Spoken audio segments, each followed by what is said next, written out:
Hello ඔයාලා මේ එකතු වෙන්නේ Python සිංහල කෝස් එකේ කරන 23 වෙනි වීඩියෝ එකත් එක්ක.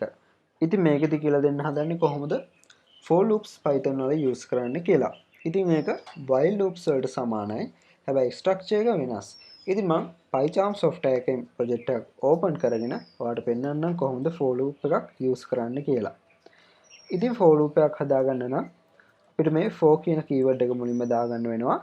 ඊට පස්සේ variable name එකක් දෙන්න ඕන. ඒ කියන්නේ for loop එක ඇතුළතදී අපි ඒ variable name එකෙන් අදාළ process එක තමයි කරන්නේ. ඉතින් ඊට පස්සේ අපි in කියන එක දාගෙන list එකක් මෙතෙන්ට දෙන්න ඕන. ඉතින් ඔයා list එකක් හදාගෙන තියෙනවා නම් මේ විදිහට ඔයාට ඒක දෙන්න පුළුවන්. එහෙම නැත්නම් අපිට පුළුවන් range function එක use කරලා list එකක් හදාගන්න. ඉතින් මම මෙතෙන්ට දෙන්නම් 10 කියලා. ඉතින් මේකෙදි කරන්නේ 0 ඉඳන් 10 දක්වා තියෙන numbers ඔක්කොම list එකක් විදිහට මේකෙන් අරන් දෙනවා. ඊට පස්සේ මේ for loop එකෙන් මේ item එකට ඒකෙන් එක පිළිවෙලට අරන් දෙනවා. ඉතින් මම මේකට colon එක දාගෙන වෙන දේවල්ට පෙන්නන්න පල්ලෙහාට ගිහිල්ලා මේ white space එක තියෙද්දි ඉතින් ඊට පස්සේ මට පුළුවන් මෙතන print කරන්න item කියන එක. දැන් මේක run කරොත් අපිට බලා ගන්න පුළුවන් මෙන්න මේ විදිහට 0 ඉඳන් 9 දක්වා print වුණා. ඉතින් අපිට ඒ විදිහටම list එකක් හදාගෙන දෙන්න පුළුවන්. මම පෙන්නන්නම් list 1 කියලා එකක් හදාගෙන ඊට පස්සේ මේකේ පළවෙනි element එක 0 ඉඳන් පිළිවෙලට 1 2 3 4 5 6 7 8 9 මේ විදිහට දෙන්නම් 9 කියලා. ඊට පස්සේ මම මේ range කියන එකෙන් කරේ මෙන්න මේ list එක මෙන්න මේ 10 කියන එක පාස් කරලා හදාගත්ත එක. ඉතින් එහෙම නැතුව අපිට පුළුවන් මේ list කියන එකටම මෙතනින් call කරන්න for item in list 1 කියලා දෙන්න. ඊට පස්සේ අපි මේක run කරොත් මේ output එකම බලා ගන්න පුළුවන්. ඉතින් දැන් අපි මෙතන දුන්නේ numbers නේ. අපි බලමු strings මොනවා හරි දීලා. මම පළවෙනි එකට දෙන්නම් අශේන්, දෙවෙනි එකට දෙන්නම් විශාංක, ඊළඟ එකට දෙන්නම් android කියලා.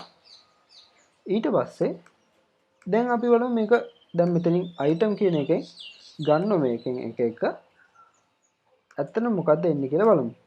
ඒකෙන් කරන්නේ මේ list එකේ index තියෙන පිළිවෙලට ඒකට අදාළ වෙන value එක ඒ element එකෙන් මෙන්න මේකට assign වෙනවා. ඊට පස්සේ loop එකනේ යන්නේ. අපිට ඒකෙන් පිළිවෙලට එක ගන්න පුළුවන් මෙතනින්.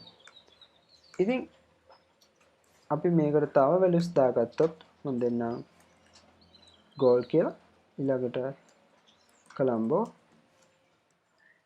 ශ්‍රී ලංකා. ඉතින් මේක print කරගත්තොත් අපිට පුළුවන් අර output එකම බලා ගන්න. දැන් අපි බලමු මේ list එකෙන් යම්කිසි element එකක තියෙන value එකක් යම්කිසි තැනකදී සමාන වෙනවද කියලා තවත් value එකකට මේ for loop එක පාවිච්චි කරලා.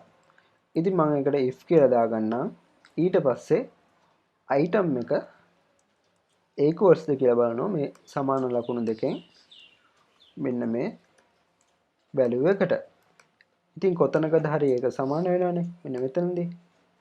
අපිට පුළුවන් එතකොට මෙන්න colon එක දාගෙන ඒකට අදාළ වෙන program එකක් code කරන්න. ඉතින් මෙතන error එකක් වෙනවා. බලමු මොකද්ද කියලා. හරි ඒක fix වුණා. item කියලා print කරගත්තොත් අපිට පුළුවන් මේ අශේන් කියන එක මෙතෙන්දී ගන්න. හරි. දැන් අපි මෙතෙන්දී මේ item කියන එක අශේන් කියන එකට සමානද කියලා බලුවා. ඉතින් දැන් අපි කොහොමද මේ item කියන එකට එන index එක බලාගන්නේ? ඉතින් දැන් අපි මෙහෙම බලුවොත් අපිට ඒක හොයාගන්න පුළුවන්. ඒක බිඳුව. ඉතින් අපිට ඒක මේ for loop එකේදී හොයාගන්න නම් මෙහෙම දෙයක් කරන්න තියෙනවා. දැන් මේ for item in කියලා ගහනවනේ. ඊට පස්සේ අපි කරන්න ඕන මේ enumerate කියන function එක ඇතුළට මේ list එක pass කරන එක. ඊට පස්සේ දැන් අපිට මෙතන මේ list එක විතරක් නෙමෙයි range එකක් උනත් දෙන්න පුළුවන්. ඉතින් ඔයාගේ ඕනම list එකක් මෙතෙන්ට දාන්න පුළුවන්. ඊට පස්සේ අර item කියලා variable name එකක් හදා ගන්නවානේ. මේ අපි ගන්න එලිමන්ට් එකට එන වැලියු එකට. ඒකට මෙහා පැත්තේ අපි අලුතෙන් වේරියබල් එකක් හදාගන්න ඕනේ ඉන්ඩෙක්ස් එක වෙනුවෙන්. ඉතින් මම ඒකට දෙන්නම් i කියලා. ඊට පස්සේ මේ වැලියු එකට දෙන වේරියබල් නේම් එකයි ඉන්ඩෙක්ස් එකට දෙන වේරියබල් නේම් එකයි මේ විදිහට කමා එකකින් සෙපරේට් කරගන්න ඕන. ඊට පස්සේ මම මේ item කියන එක වෙනුවට i කියන එක print කරගන්න මෙන්න මේ if statement එක ඇතුලේ. හරි. දැන් මේක run කරොත් අපිට මේ විදිහට position එක බලා ගන්න පුළුවන්. දැන් මම මේ item කියන එක සමානද කියලා බලන්න මේ colombo කියන එකට. ඊට පස්සේ අපිට මෙන්න මේකේ index එක ආව 4 කියලා. ඒ කියන්නේ මේක 0 1 2 3 4. හරි. අපිට මේ විදිහට ඒ දේවල් කරගන්න පුළුවන්. ඉතින් අපිට මේකෙත් break කියන keyword එක use කරන්න පුළුවන්. ඉතින් දැන් මම මෙතෙන්දී item එක සමානද කියලා බලනවානේ colombo වලට. මම මේ print එකට පල්ලෙහෙන් break කියලා දාගන්නම්. ඊට පස්සේ දැන් මේ item කියන එකට සමාන වෙනවා කියන if එකට පල්ලෙහෙන් ඒ කියන්නේ මේ condition එකට අදාළ වෙන්නේ නැහැ. නිකම්ම print කරගන්න මේකේ තියෙන ඔක්කොම values ටික. ඒකට අපිට පුළුවන් මේ item කියන එක print කරගන්න. ඊට පස්සේ මේක run කරොත් ඔයාලට පේනවාද මේ goal කියන එක දක්වා ගියා. ඊට පස්සේ මේ colombo කියන එක. ඒ කියන්නේ index 4 දී මේක සමාන වෙනවනේ මේකට. එතකොට මේකත් මේ index එක print වුණා. ඊට පස්සේ මේ break කියන එක දාගත්තට පස්සේ මේ පල්ලෙහා තියෙන for loop එකේ code එකට යන්නේ නැහැ. එතනින්ම for loop එක නවතිනවා. for loop එකෙන් පල්ලෙහා තියෙන code එකට තමයි ඊළඟට යන්නේ. ඉතින් මම මෙතන print කියලා දාගන්නම්. මෙතන දෙන්න මේ වගේ value එකක්. දැන් ඔයාලට ඒක වඩාත් හොඳට තේරුම් ගන්න පුළුවන්.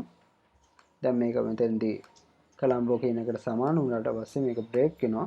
ඊට පස්සේ for loop එක වැඩ කරන එක නවතිලා මේ පල්ලෙහා lines වලට python code එක වැඩ කරනවා. ඉතින් මම තව එකපාරක් for loop එකක් හදාගෙන පෙන්නන්න range function එක use කරලා. ඉතින් පුනා for කියලා දාගෙන ඊට පස්සේ මම දෙන්නම් මේකට i කියලා. ඊට පස්සේ in කියලා දාගෙන අන්න දැන් පුළුවන් මට range කියන function එක මේ විදිහට දීලා මේ විදිහට අගයක් දෙන්න එක ඇතුළට ඊට පස්සේ colon එක දාගෙන මම මේ i කියන එක print කරගන්න. ඊට පස්සේ අපිට මෙන්න මේ විදිහට output එක බලා ගන්න පුළුවන්. හරි. ඉතින් මේ වීඩියෝ එකේ මේ දේවල් ඉගෙන ගත්තා නම් අනිවාර්යයෙන්ම subscribe කරන්න මගේ YouTube channel එකට follow කරන්න මාව Instagram එකේ.